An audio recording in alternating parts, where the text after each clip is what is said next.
Hey, what is going on, everyone? It's your boy Tanvir Side, the Bengal Dragon. Make sure to hit that like, subscribe, and bell notification buttons, as all your support really helps me remain motivated to continue making a variety of different type of videos on this channel. But for the foreseeable future, it's most likely going to be mostly cricket, as we are in the prime of cricketing season. So much so that cricket has even come to the United States, international cricket. Alright, and also it would help a legally blind YouTube content creator remain motivated to continue doing what he's doing on this channel. Right, so today we're going to talk about the fourth T20 between India and West Indies that took place in Broward County, actually, in Fort Lauderdale, a bit south of where I live, in Brevard County. So that was so good to see international cricket, come back to the United States once again. Okay, not just restrained to the CPL. Like it doesn't only have to be Caribbean inspired, because I don't like this image that cricket, this image in the United States that cricket is a Caribbean sport. No, it's not. It's not. It's the second largest sport in the world, if I'm not mistaken. Not in terms of money, but in terms of popularity. But anyways, so for India, I believe we might have had a change. Ravi Bishnoi was back, and we got Avesh Khan, Bhuvneshwar Kumar, and Arshdeep Singh, as the pace unit. But Jadeja was still out, so Axe R Patel was his replacement. And Rohit Sharma, thankfully the back injury was not too bad, so he did open again with Surya Kumar Yadav. I believe Deepak Huda was set up the order, Rishabh Pant and whatnot. And interesting, I didn't see Hardik Pandya, by the way. Anyways, and as for West Indies, they were pretty much unchanged. Okay, so West Indies bowled first, and India were off to just an absolute flyer. If you notice the scorecard, all those 30s and 20s, they came very quickly. And see, here's the thing, Obed McCoy, you can't just ride on a 6 for 17, for the rest of the series or for the rest of your life. You have to see how to improve your game. You have to constantly evolve your game, because this is one thing with T20. It's not only muscle power, it is execution of muscle power. So it is a mixture of good brains and good brawn. Okay, this is why, perfect example, West Indies, they have the muscle power, but they don't seem to have the temperament. The cognitive grit required. So we saw that today. On the opposite spectrum, Bangladesh, they have the cognitive grit required. They're endurance players, but they don't have the muscle power. So this is my theory on why they're not succeeding. Both teams are not succeeding in T20s. And why Bangladesh is actually, lagging behind West Indies. But anyways, but after that flyer, and it's not like West Indies didn't try, okay? They opened with Akil Hussain, okay? When was the last time you saw West Indies open with a left-arm spinner? So they obviously had a run-restricting plan in mind. But, India, the number one ranked side in T20s right now for a reason. I think it also has to do with getting back at Pakistan for how they were humiliated by India in the last World Cup. But anyways, that being said, West Indies managed to pull it back a little bit, and after the initial hits, the bowlers did good. Even someone like Alzari Joseph. This is his debut T20 series, so let's cut him some slack. Even Jason Holder seems to be coming a bit more into his previous form. He is not an express pace bowler. I believe he's not as quick as Alzarri Joseph, but he does bring a lot more of a cerebral approach to it. Like he uses his brains with his bowling abilities. That's how he gets wickets.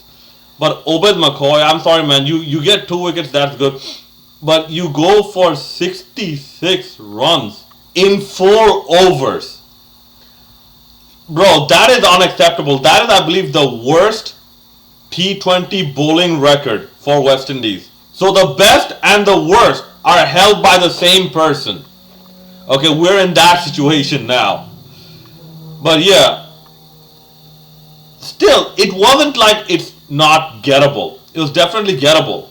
Because the way West Indies started, the first over, they went for 14. West Indies took 14 off the Bhuvneshwar Kumar over. But after that, they got overzealous. They did not know how to execute the plan.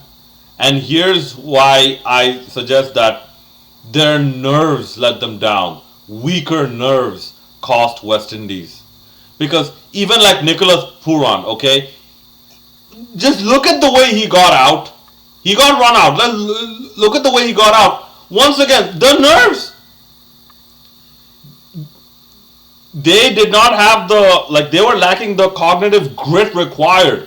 They were lacking the endurance required, to chase down such a big total, with this much of, intensity for a long time. And this is why, go back to some of my videos. This is why I said West Indies are a good T20 side, but are a very bad ODI side because they don't have the mental endurance. And this is the perfect example of this, of the lack of their mental endurance. Like, even look at the way Rovman Powell got out. Like, he just hit 2 sixes. Why does he need to hit another one? Why can't he just hit a ball for 4? And even the place where he got out is like the last of his 2 sixes, he hit it straight down the ground, long on-ish, if you will. That's where he got caught. So it was a case of a lot of West Indian batters, due to their lack of mental endurance, gifted their wickets to the Indians. Okay? And I'm sorry, there is no substitute for this. Okay? This is something West Indies will have to figure out on their own. Eventually, West Indies, I believe, crashed and burned for 122 and whatnot. And India ended up taking the series, rightfully so. There is another match tomorrow. I doubt that I'll be able to cover it. But depending on what time it starts, I might be able to cover it because I'm also going to be keeping an ear out, when I wake up and if the match is still on. Because I'm not going to stay up 3:15 a.m. Eastern time just to listen to radio commentary of an 8-hour affair of a Bangladesh game. No, I'm way more practical than that.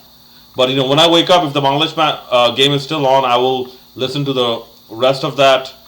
And when I get the chance, I will also listen to the radio commentary of India versus West Indies. I believe it's the last T20, the last T20 of this series. They already lost the series 3-1. Hopefully West Indies can salvage some pride. But anyways, my last thing I had to say is what an absolute delight it was to see cricket fans turn out to this capacity in the United States. And this is why I kept saying this in my previous videos. The ICC are not growing because of their own incompetence. Okay? Their own little incompetence. If a blind man from the United States doing his expertise in education can figure out that the ICC's incompetence is that they did not milk the heck out of the India-Pakistan rivalry to promote cricket all around the world. This shows you that the people planning this are even less competent than me. Because if they were so competent, they would have, they would have pushed for something so obvious. Yes, I said it. It is ICC's incompetence that cricket is not growing. Because if you take and another thing, okay, it is a shame that in the United States, I believe there's only one cricket ground, which is not a baseball ground as well. Like the MetLife Stadium where that T20 match happened between the Warren Legends and the Tendulkar Tendulkar Blasters. That was a baseball ground. Okay, I believe the one in Houston was also a baseball ground. I believe the one in LA was also a baseball ground. Okay, if they can promote cricket properly, if they can use India-Pakistan rivalry to promote cricket all around the world, okay, start off with T20. Start off with having a T20, a 3-match T20 series in Broward County. Okay, milk the heck out of that in terms of revenue. Okay, move it up to Canada. Okay, have those matches at the Maple Leaf Center. Oh God, do you know how quickly the ground is gonna get sold out if they have an India-Pakistan T20 match in the Maple Leaf Center? Okay, use that to promote cricket worldwide. Then slowly, bring in ODIs as well, obviously with smart strategy. In almost every part of the world, you have Indians and Pakistanis, which provides a source of income to be had or to be earned through India-Pakistan rivalry cricket matches. But no, the ICC does not want to do that for some reason. Well, it's their loss, and all this talk about restructuring cricket and whatnot. Listen, as long as you have incompetent people running the ICC or running the planning of ICC on how to grow cricket, none of these band-aid solutions are going to work. In the end, cricket is going to turn into a sport where the ICC, well, a lot of people have relegated them to the role of an event organizer. Even that will go away. Because if their value decreases, if a cricket board says, we are powerful enough to not care what the ICC says, I'm like, okay, we will run our own cricket. We don't need any approval of the ICC. We don't need them. We don't need the ICC to do anything. They can shout and scream all they want that this is not cricket. This is against our law. Like, who the heck are you? I'm running my own version of cricket. That's what the powerful boards will end up saying. Anyways, that's my 2 cents on the whole situation and my review of the match between India and West Indies, the 4th T20. Let me know what you thought about this in the comment section below, and as always, hit that like, subscribe, and bell notification buttons. Thank you so much if you already have. It really means a lot. This is your boy Tanveer Saad, the Bengal Dragon, signing out. I'll see you in the next video tomorrow.